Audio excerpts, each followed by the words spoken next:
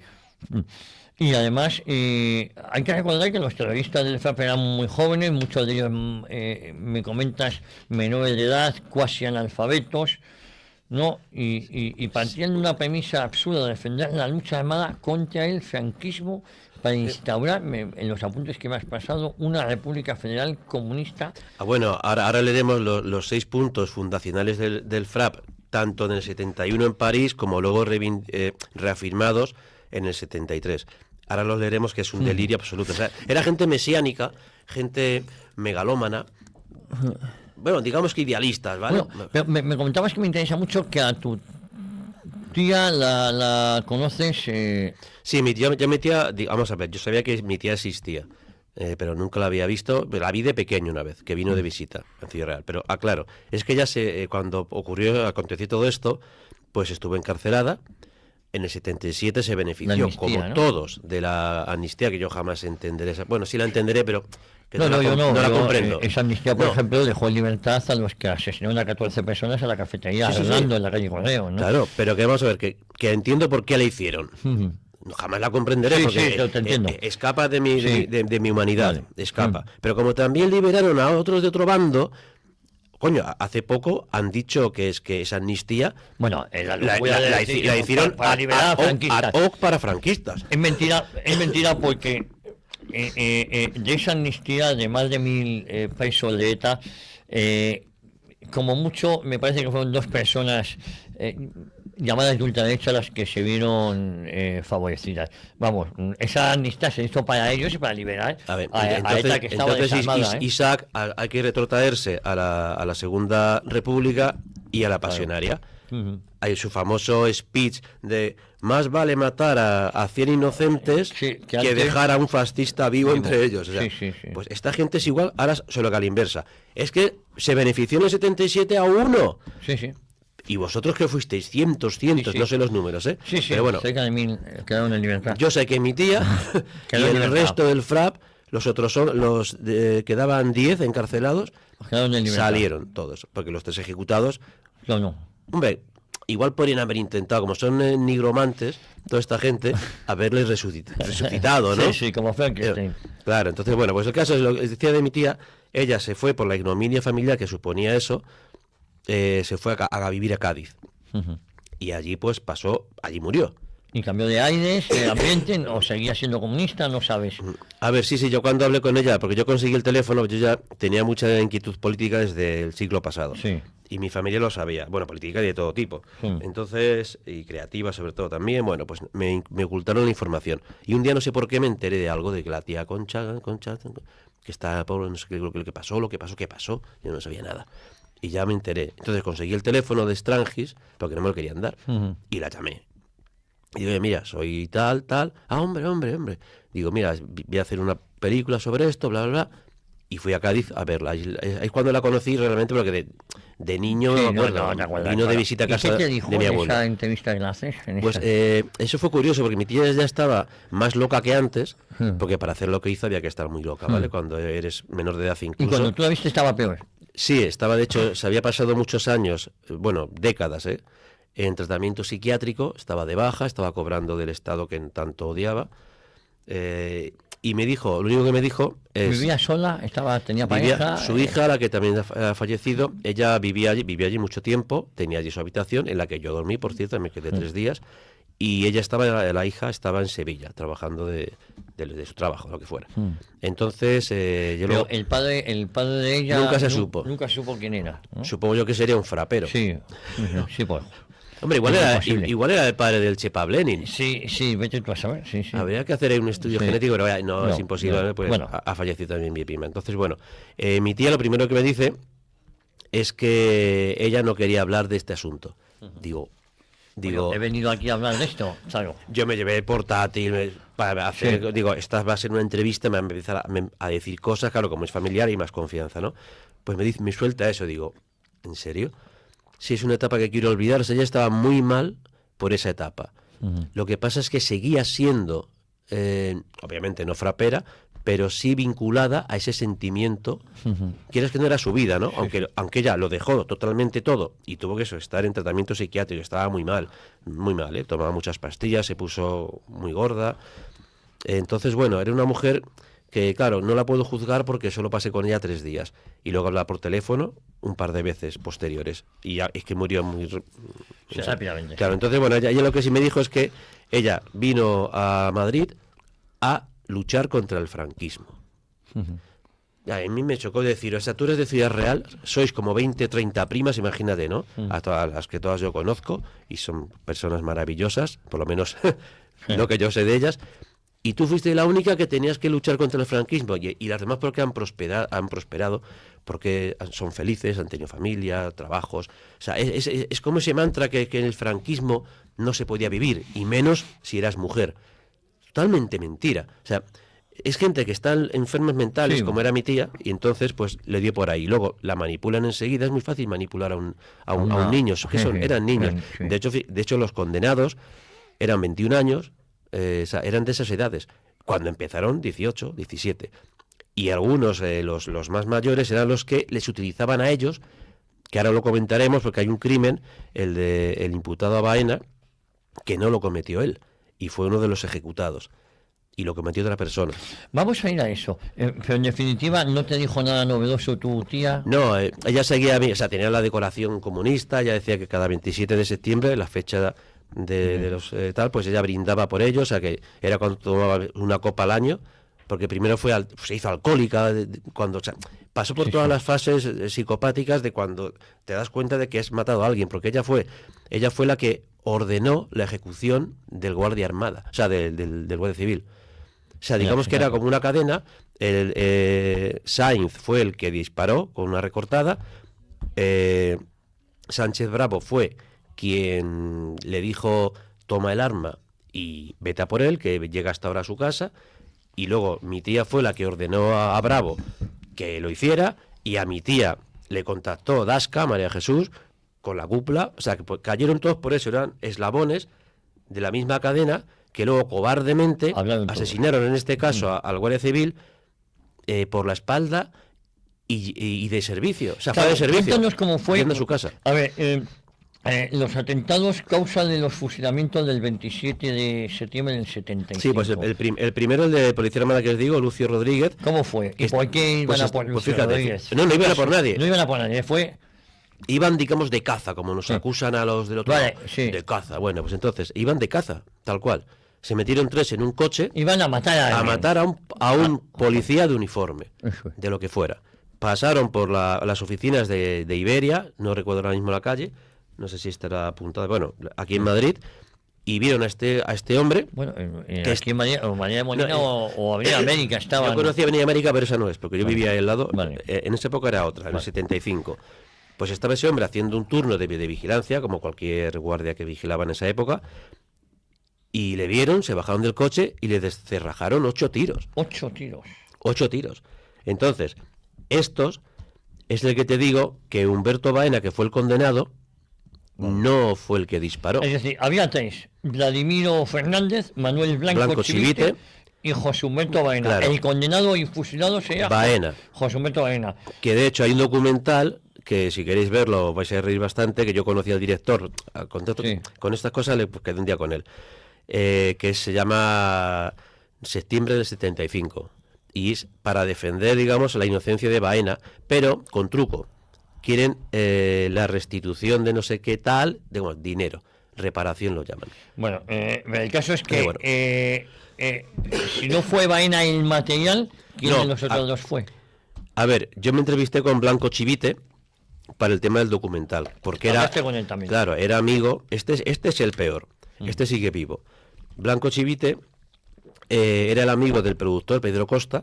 Entonces, a través de Pedro Costa me contactó con Chivite, ¿vale? Yo quedé 2 veces con él. Querían hacer un documental para rehabilitar. ¿Lo hicieron? Sí. No, el documental lo hicieron, sí, pero yo hablo de mi largometraje. Sí, yo solo quería contar el tema de los fusilamientos y los atentados. Vale. Y de hecho lo hice el guión, pero luego Pedro Costa decidió hacer otra película de ocio para ganar más dinero. Con una de las de la Iglesia, que por cierto también le estafó y fueron a juicio. Era un personaje. Yo también que le llevé a juicio a Pedro Costa, estuvimos de juicio. Pero bueno, esa es otra historia, ¿vale? Entonces, Blanco Chivite, en la segunda entrevista, bueno, la segunda, es que este hombre trabajaba cerca de Las Ventas en una librería.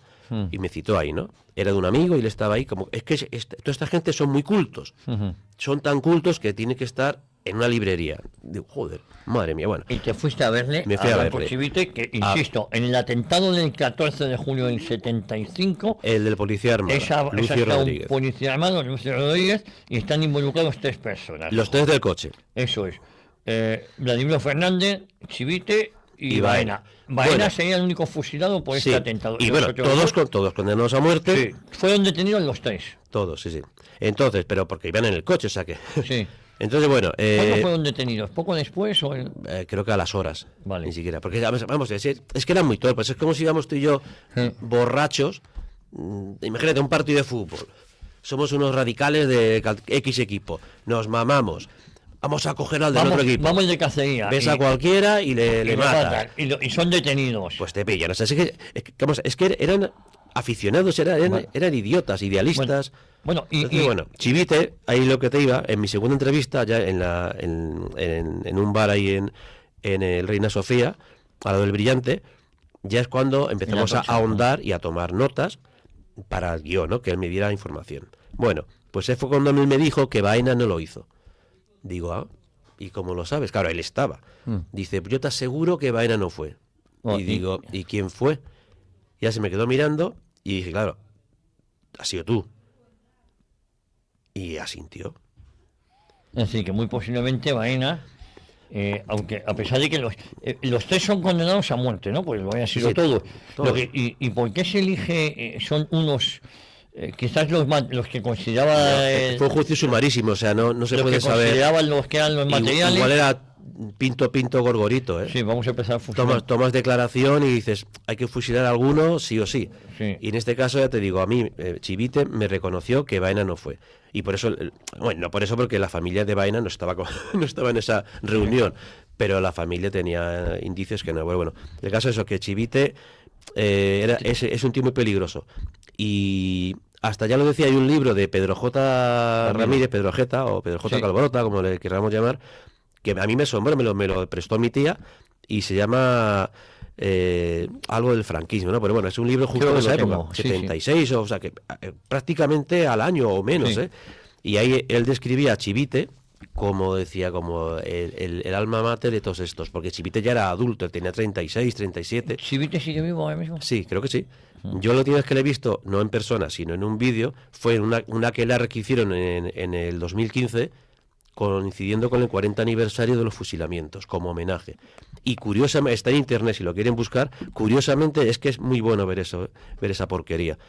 En la sala de CCOO, que está instalada, como bien sabéis, en el Ministerio de Sanidad. Sí, señor. El Diario Pueblo. En el mismo edificio. Pero ese edificio del Diario Pueblo. Sí, pues fíjate, cara, esa infraestructura que es pública, que es el ministerio, es la principal sede de estos, y tienen un teatro enorme que se llama Marcelino Camacho. Sí. Bueno, pues ahí hicieron un aquelarre que os aconsejo que lo veáis. Ahí también sale mi prima y todo. Y ahí Chivite pues sigue con su lucha, tal. Que manda huevos que el sindicato Comisiones Obreras haga un homenaje a estos asesinos dentro de una sede que pagamos entre todos, por cierto. No, es que es alucinante. Sí. Yo he estado ahí, por cierto, con otras cosas en esa sede y madre mía, unos caraduras, eran unas subvenciones, unas historias. Bueno, llegamos, esto pasó el 14 de julio del 75 y ahora nos vamos al 16 de agosto del 75, de ese mismo año. Hay que recordar que los fusilamientos fueron el 27 de septiembre, es decir, prácticamente después del 16 de agosto, un mes después. Digamos un mes. Ese día Antonio Pose, teniente de la Guardia Civil, disparado, estaba fuera de servicio y fue asesinado frente a su domicilio. Le disparan con una escopeta recortada y los asesinos son García Sanz, ejecutor material, José Luis Sánchez Bravo, fusilado. Ese sí está, García Sanz sí está reconocido como, además él lo reconoció. Es decir, García Sanz es el autor material. El autor material. Sí.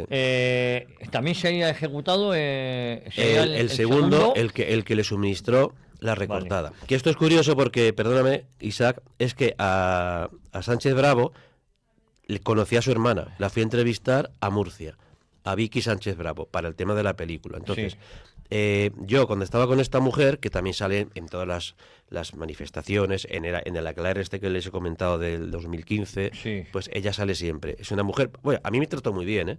Me quedé 3 días en su casa, en el Mar Menor. Por cierto, tenía un pedazo de chalet despampanante, justo pegado al Mar Menor. Y es la hija de Luis Sánchez, la hermana de Luis Sánchez Bravo. Sí, la hermana de Luis Sánchez Bravo. Entonces, de José Luis Sánchez Bravo. Entonces, me empezó a enseñar documentos, ¿vale? Bueno, lo primero me chocó, te digo, que fuera, bueno, no sé si millonaria, pero que tuviera un chalet enorme, y me lo enseñó y toda la hostia. Y luego me llevó con un deportivo biplaza, íbamos en un biplaza por Murcia, por la Manga. Y te estuvo enseñando y ella me enseñó documentos, que su hermano es inocente, que le ejecutaron, lo que dicen siempre, ¿vale? Pero claro, yo vi una carta manuscrita, los presos se enviaban cartas manuscritas, pues como ahora. Entonces, ella tenía una dirigida a otro hermano de ella, que también falleció. Del hermano condenado, cuando estaba en la cárcel, a otro hermano. Y yo leí, voy a cumplir mi pena por mis actos, no me arrepiento haber matado a este hombre, bla, bla, bla. Es decir, tú eso lo lees y este es Luis Sánchez Bravo. Ese es Luis Sánchez Bravo escribiendo a su hermano. Y la hermana es la que me pasa a mí el documento. Claro, yo leo la carta y le digo, Vicky, mira, qué pone aquí, manuscrito, ¿eh? Y lo mira y dice, mi hermano que estaría loco en ese momento o algo, digo. Es decir, igual que en el atentado del 14 de julio, van 3 personas en el coche, las 3 son condenadas a muerte, pero solo una es fusilada en ese momento. El atentado del 16 de agosto del 75, en este A2. En este A2 van 3 en el coche también, claro. Porque la tercera persona que va en el coche es Concha Tristán. No, aquí no. No van en el coche, pero van solo ellos dos. Van ellos dos, que son, estos dos serían fusilados. Es decir, Baena, García Sanz y Luis Sánchez Bravo son los 3 fusilados el 27 de septiembre del 75. Y tu tía, Concha Tristán, dio la orden, estaba embarazada, es también detenida. Pero no en el... digamos que la tuvieron no en el momento, no infragante, o sea, eso fueron cayendo como un domino. Vale, y estos son los 3 fusilados y tu tía salva la vida. Mi tía salvada por el embarazo, y después cuando llegó ya al 77, pues directamente liberada. Oye, vamos al 29 de septiembre del 75. Se han producido los fusilamientos el 27 de septiembre, ¿no? Y 2 días después... es otro de los atentados que sería en este caso, como lo quieras contabilizar, el cuarto o el tercero, si no contamos el 1 de mayo. Vamos a contar los 3, pues el cuarto. Es decir, uno asesinado a puñaladas, que nadie lo reivindica, un 1 de mayo donde estaban fraperos, pero no se reivindica. El segundo atentado del 14 de julio del 75. En teoría, este sería el cuarto, pero... y luego el del 16 y el 29 de septiembre, ¿qué pasa? Pero tú fíjate si se puede llamar esto un atentado. Un atraco a la pagaduría de la residencia sanitaria Valle de Lebrón en Barcelona. O sea, un atraco para llevarse mucha pasta y van a dar las nóminas. O sea, es un atraco.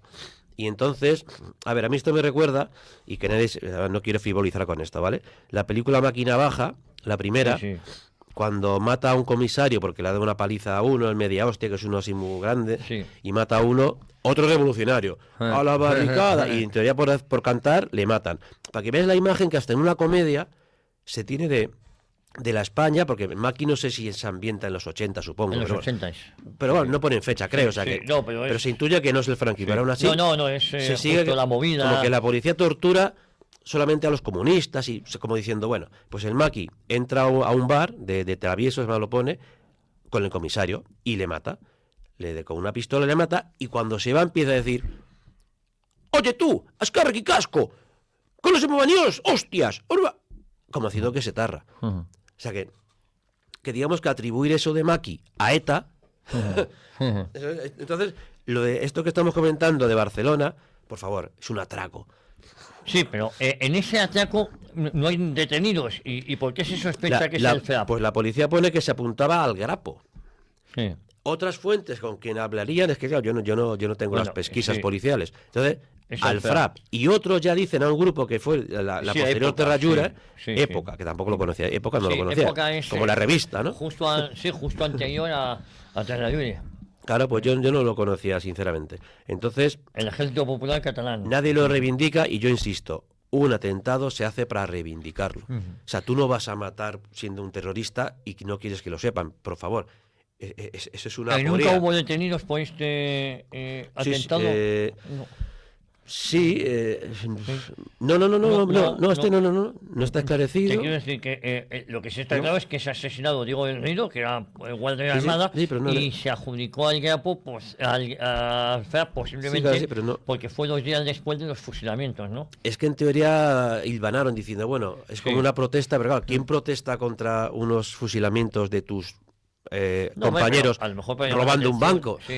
A mí lo que sí me dijeron, Chivite, tanto Chivite como Vicky, la hermana. Vicky no estuvo imputada en ningún caso.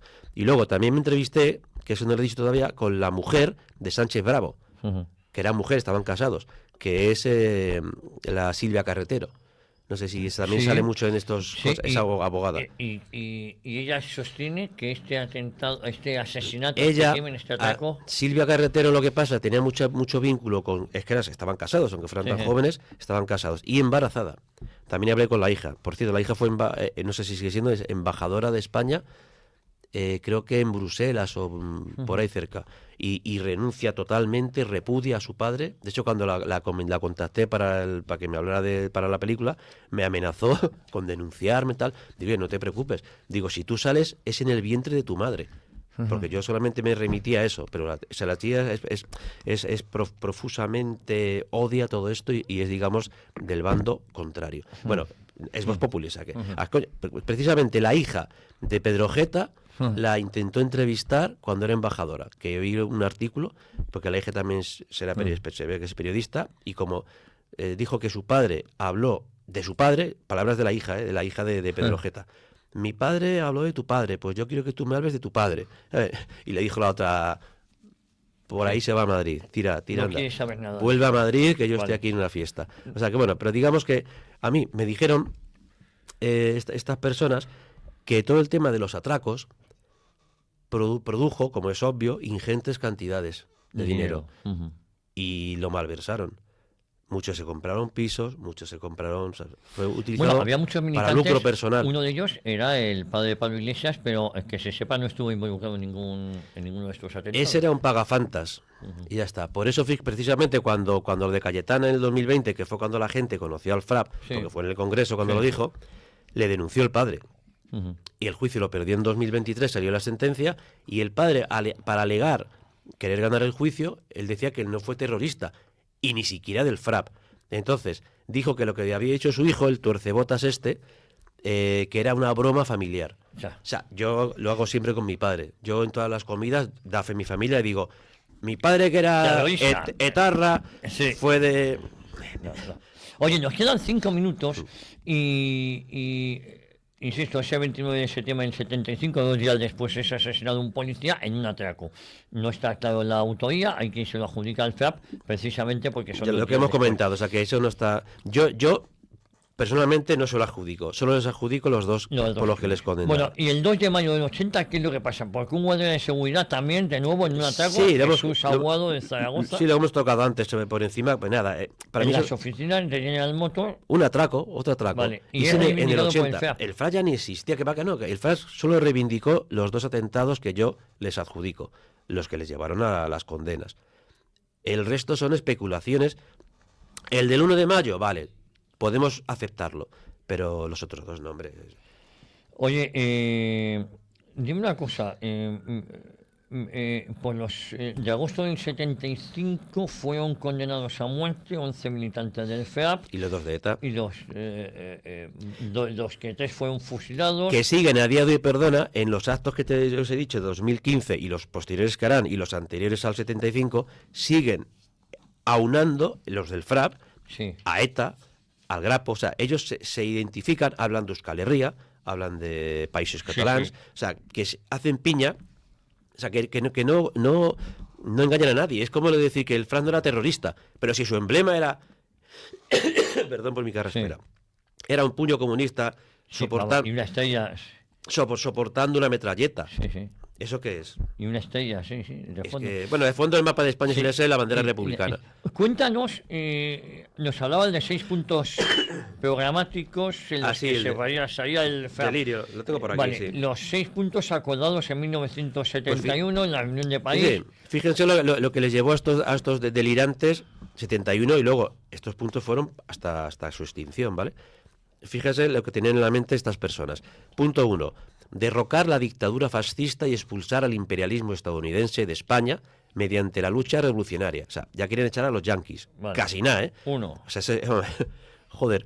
2. Establecimiento de una república popular. Ahí estaba ya, colación con lo de China. Popular y federativa, que garantice las libertades democráticas y los derechos para las minorías nacionales. O sea, una amalgama de... ¡Wow! Madre mía, es que son contradicciones, es acojonante. Tercer punto. Nacionalización de los bienes monopolísticos y confiscación de los bienes de la oligarquía. Fíjense, lo de nacionalización es muy curioso porque los rojos menos rojos hablan de nacionalización y los rojos muy rojos de socialización. Hay una diferencia muy grande porque socialización significa todos los bienes de producción para el pueblo y nacionalización para el gobierno. Para el Estado. Para ellos, para el sí. nuevo gobierno. Sí. Pues estos pedían nacionalización. Muy revolucionarios, por eso los atracos iban a ellos. ¿Vale? Claro. Cuarto punto, profunda reforma agraria sobre la base de la confiscación de los grandes latifundios. Bueno, esto es más de lo mismo. Esto sí tiene medio lógica dentro de su... Pues fíjate cómo hemos quedado ahora si levantaran la cabeza viendo lo de la Agenda 2030. Sí. Madre mía. Esto, Siguiente punto, liquidación de los restos del imperialismo español. Esta es muy buena. Este punto me gusta particularmente. Sí. ¿Qué querían hacer en el 75? ¿Qué teníamos? ¿Qué imperio español había en ese año? Bueno, estamos en el 71. Era el 71. Era la leyenda negra todavía, ¿eh? Bueno, todavía al 68, que Macías arrasó con Guinea. Claro, cuando salimos de Guinea... le pusimos a un dictador y mató a medio pueblo, en Macías. Bueno, y el último, que no por ello menos importante, fundación de un ejército al servicio del pueblo. ¿Y cómo quitabas al ejército que había? Se llama guerra civil. Sí, no, era una auténtica... El último punto es guerra civil, a lo largo caballero. Claro, si lo fundó Del Valle, que hemos dicho que era el ministro con largo caballero. Si son todos así. Entonces, bueno, yo no, para terminar, si quieres... Yo le pediría a las personas, como comencé, que juzgaran a estos tipos y tipas como enfermos mentales, que lo siguen siendo en la actualidad, pero que siguen defendiendo los mismos. Y lo único, menos mal que ahora ya nos engañan a tantos locos para que maten a gente inocente. Porque si hubieran matado un magnicidio, oye, no lo justifico, pero sé que quieres cambiar de estado, pero hombre, no mates a gente inocente y fuera de servicio. Padres de familia que no son asesinos. Lo que pasa es que efectivamente eran desequilibrados mentales. Una analogía con el crimen nauseabundo de aquel uruguayo, creo que era, el de los tirantes, que es el que mató al patito de los tirantes de Zaragoza. Que el asesino es un chileno. Chileno, sí. Reincidente, además. Es Lanzas, que había dejado... Rodrigo Lanzas puede ser. Rodrigo Lanzas había dejado tetrapléjico antes en Barcelona. Urbana, en Barcelona, y se fue y mató a Víctor Lainez. Pues a Lainez, y la absolvieron, en primera instancia la absolvieron. Pues análogamente sería, es que Lainez era un objetivo revolucionario porque era un qué. Un cliente de un bar. Sí, con los tirantes de España. Le tenían bastante manía, se cruzaban. Oye, a mí por tirantes de España me han intentado matar. Sí. Es un día, si quieres, lo abordamos en algún sitio, porque son historias sociales curiosas de la psicopatía.